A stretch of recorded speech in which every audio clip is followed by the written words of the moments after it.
जय गजानन. मी सौ सुप्रिया अजित महाडिक, गजानन महाराजांची एक सेवेकरी. गेल्या 5 वर्षापासून श्री ब्रह्मानंद नायक सेवा यांच्याशी संलग्न होऊन मी महाराजांची विविध प्रकारे सेवा करत आहे. महाराजांच्या कृपेने मला आध्यात्मिक कार्यात सहभागी होण्याची संधी लाभली ही माझ्यासाठी अत्यंत भाग्याची गोष्ट आहे. आपल्या सर्वांना माहीतच आहे की आजच्या धकाधकीच्या जीवनात अध्यात्माची नितांत गरज आहे. महाराजांच्या सेवेमुळे मनःशांती, समाधान आणि सकारात्मक ऊर्जा मिळते. आपल्या सर्वांना माहीतच आहे की आपल्या आशिष दादांचे ठिकठिकाणी पारायण व प्रवचन होत असतात. या वर्षीच्या प्रकट दिनानिमित्त नवी मुंबई येथे दादांचे पारायण आयोजित करण्यात आले होते आणि ते भक्तांसाठी खरोखरच एक पर्वणी ठरले.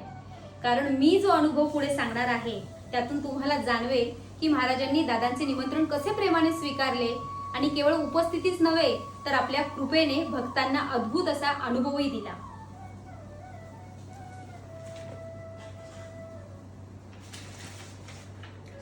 ॲडव्होकेट राजेंद्र अग्रवाल, खारघर, नवी मुंबई यांचे काही अनुभव मी तुमच्यासोबत शेअर करतेय. गजानन महाराज स्वतः खारघर इथे प्रकट दिनाच्या कार्यक्रमाला येऊन गेले. विश्वास बसत नाही ना? काही प्रसंग सांगतो, बघा, खात्री पटेल. संतांच्या प्रकट दिनाचा कार्यक्रम हा फक्त उत्सवाचा नसून तो अनुभूतीचा असतो. हे गजानन महाराजांच्या कार्यक्रमाच्या दिवशी पुन्हा एकदा प्रत्ययास आले. कार्यक्रमाच्या समयी मौन झाले आकाश, अदृश्य रूपे आले स्वामी, भरून गेले श्वास. म्हणती भक्त भावे ओले, दाटून येई श्वास, गजानन स्वामी स्वतः आले, हीच आमची आस. कार्यक्रमाच्या अभूतपूर्व यशामध्ये महाराजांचा आशीर्वाद व सर्व सेवेकरी यांचा सिंहाचा वाटा आहे. सर्व बैठका उत्साहात पार पडल्या. काही चमत्कार बघा. नेमके आदल्या दिवशीच्या बैठकीला कुणाच्याही ध्यानीमनी नसताना श्री नहाते साहेब यांचे नातेवाईक, परमभक्त श्रीयुक्त आशिष महाराज बैठकीला व संपूर्ण कार्यक्रमाला उपस्थित राहिले. विचार करा, महाराजांच्या आदेशाशिवाय हे शक्य होतं का? आता त्यांचे काही अनुभव, प्रसंग मी तुम्हाला सांगण्यास सुरुवात करते. प्रसंग पहिला.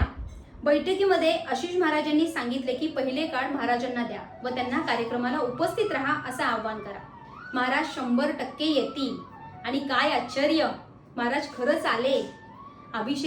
अभिषेकाला स्वतः बसले, पालखी उत्सवात सहभागी झाले, महाआरतीला होते, कीर्तनाचा आस्वाद घेतला आणि महाप्रसादाचा स्वीकार सुद्धा केला. प्रसंग दुसरा. बैठक अतिशय उत्तम पार पडली. आम्ही काही सेवेकरी उशिरापर्यंत मंदिरात थांबलो. कार्तिकच्या दुकानातून महाप्रसादाच्या काही वस्तू आणावयाच्या राहिल्या होत्या.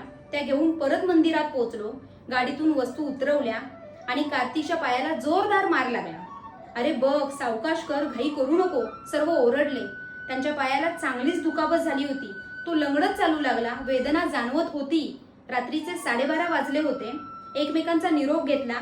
निघताना सहज कार्तिकला विचारलं, बाबा रे, पाय काय म्हणतोय तुझा? तो विचित्र नजरेतून पाहू लागला. दोन्ही पाय हलवत विचार करू लागला.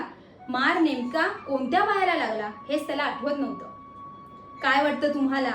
नेमकं काय झालं असावं? तुमचा अभिप्राय अवश्य सांगा. प्रसंग तिसरा. पहाटेपासून सर्वांची लगबग सुरू होती. मंदिरात पहाटेची प्रभा उतरली होती. गणगण गणात बोतेचा अखंड जप वातावरणात विलीन होत होता.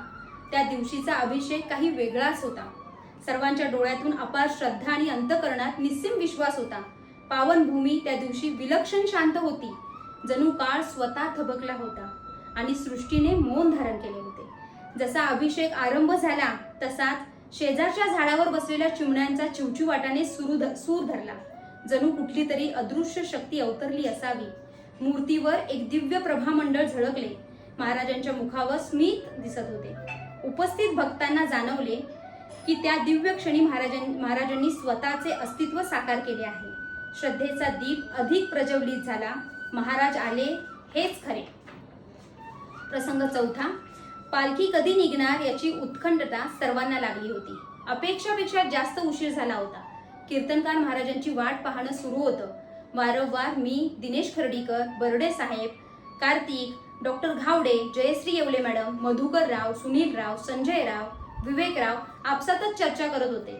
पत्नी कविता व इतर काही भगिनी पालखी सुरू करण्याबाबत सुचवत होत्या. दुपारचे 12-12:30 वाजले होते. त्या दिवशी ऊन जरा जास्तच जाणवत होते. एका आजीबाईने विचारले, पोरा, बरंच दूर जायचं आहे का? खूप चालावं लागेल. मी नाही म्हणालो. मनात सूक्ष्म चिंता. उशीर होत होता म्हणून अखेरीस डॉक्टर वैभव बदाने साहेब व श्री विजय पाटील यांची सोबत चर्चा करून खारघरचा राजा गणपती मंदिरात लस्सी सोबत वडापावची व्यवस्था केली. एकदाचे कीर्तनकार ह ब प संभाजी महाराज आले. श्री आशिष महाराजांनी विनेकर महाराजांची पाद्य पूजा केली. पादुकांची मनोभावे पूजा झाली. पालखीचा श्री गणेशा झाला. एकच जयघोष आसमंतात उमटला. गणगण गणात बोलते. पालखी निघाली. सर्वप्रथम बॅनर, नंतर पताका, पाठीमागे रथ, त्यानंतर ह ब प श्री संभाजी महाराज आणि कीर्तनकार महाराज, विनेकरी महाराज, विठ्ठल रुक्माई, वृंदावन, पालखी व तदनंतर महिला व पुरुष भक्तगण असा लवाजमा निघाला होता. मुरलीधरराव, साहेबराव, गजाननराव, अनिलराव, संजयराव, विजयराव, आशिषराव, विवेकराव, प्रशांतराव व इतरही सर्व पुरुष व महिला सेवेकरी महाराजांच्या भक्तीचं सोनं करत होते. भक्त झपाझप पावलं उचलत होते. उन्हाचा तडाखा वाढला होता, पण पायाला चटके नव्हते, तर मायेची फुंकर होती. पाण्याच्या रिकाम्या बाटल्याचा कचरा होऊ नये म्हणून स्वतः बाटल्या उचलणारे सेवेकरी बघून ऊर अभिमानाने दाटून आला. सर्वप्रथम त्यांना विनम्र अभिवादन करतो. महाराजांचे लाडके भक्त तुम्हीच. केंद्रीय विहारचं गेट ओलांडून रथ पुढे निघाला. नवरंगच्या आधी मेन रोड लागण्यापूर्वी अचानक रथ जड झाला. महाराजांचा जयघोष केला. आम्ही सर्वांनी रथाला हात लावला. क्षणार्धात रथ पुन्हा पूर्वीसारखा हलका झाला. मी डॉक्टर घावडे साहेबांकडे बघितलं. ते हलकेच हसले. बहुधा त्यांनाही समजलं असावं की महाराजांची प्रत्यक्ष स्वारी काही क्षणाकरता रथात विसावली होती. हा अनुभव नव्हता, अनुभूती होती. प्रसंग 5. महाआरती समयी आवारातील वीज पुरवठा सुरू होता. फक्त मंचावरचा वीज पुरवठा खंडित झाला आणि त्याच समयी मंदिरातून घंटेचा जोरदार ध्वनी आला. काहीतरी संबंध आहे. काय वाटते तुम्हाला?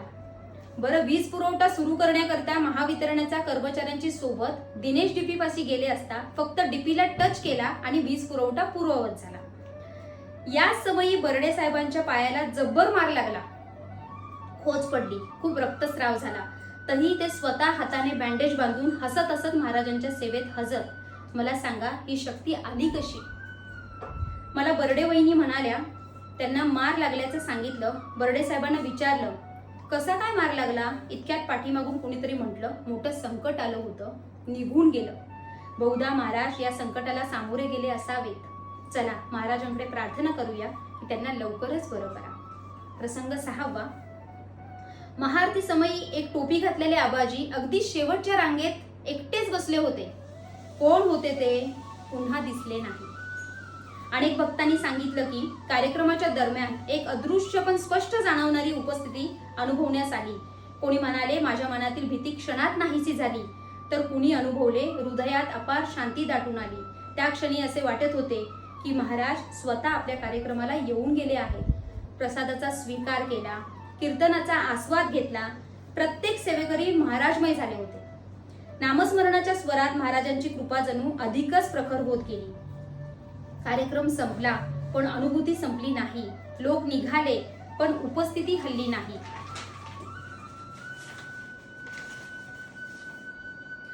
कार्यक्रम समाप्त झाला. लोक आपापल्या मार्गाने निघाले, पण त्या पावनस्थळी काहीतरी थांबून राहिलं होते. एक अव्यक्त शांती, एक न दिसणारा आश्वासक स्पर्श. जणू महाराजांनी स्वतः हजेरी लावून मौनात सांगून गेले होते, मी गेलो नाही. भक्ती जिथे आहे तिथे मी सदैव आहे. आणि म्हणूनच आजही श्रद्धेने म्हणतो, गजानन महाराज स्वतः कार्यक्रमाला येऊन गेले. या मला जाणवलेल्या अनुभूती आहेत. या व्यतिरिक्त अनेक अनुभूती अनेकांना आल्या असतील. गणगण गणात बोधे. ॲडव्होकेट राजेंद्र अग्रवाल, खारघर, नवी मुंबई यांचे हे अनुभव आहे.